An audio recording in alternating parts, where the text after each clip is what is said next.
Okay, let's look at example 2. Determine the measure of angle K and angle M to the nearest hundredth of a degree. So if we're going to find angle M, okay, we're given the side adjacent to angle M and on the hypotenuse. So for angle M, if we're given adjacent and hypotenuse, that was the Ka formula. So we're going to use cos theta is equal to adjacent over hypotenuse. Remember, this is the hypotenuse because it's opposite the right angle. Okay, so cos angle M would equal to 3 over the hypotenuse, 8. Okay, now that's the ratio. How do I actually find the angle? And again, we don't want to say equals this. I mean, if you did, by the way, 3 divided by 8 is 0.375 if you wanted to do that, but we don't need to see that decimal, and we really don't want to round either. So what is angle M actually equal? This is where you use your shift cosine button. Remember, it should be in degree mode still, so if you might want to double check that.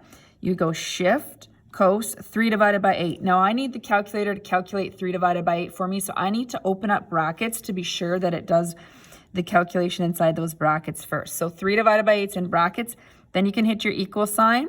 So the answer is 67.975. So to 2 decimal places, that 5 rounds that 7 to an 8.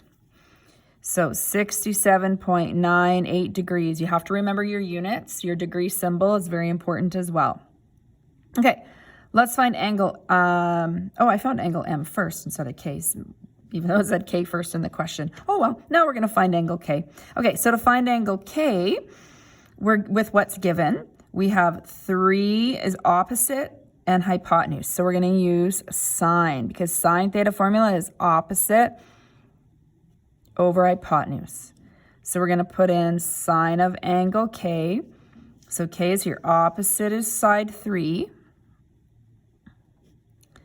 Hypotenuse is 8. Now you might question how come it's adjacent was 3 here and now opposite is 3. It's because we changed angles.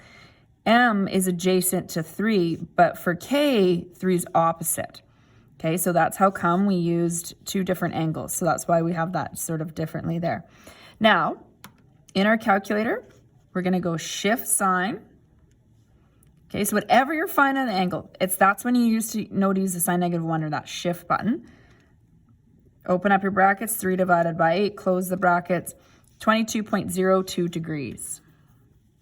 So angle K equals 22.02 degrees.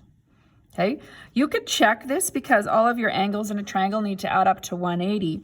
So if we add 67.98 degrees, I'm trying to show this without covering everything up, but 67.98 plus 22.02 plus the right angle, 90, you're going to get 180.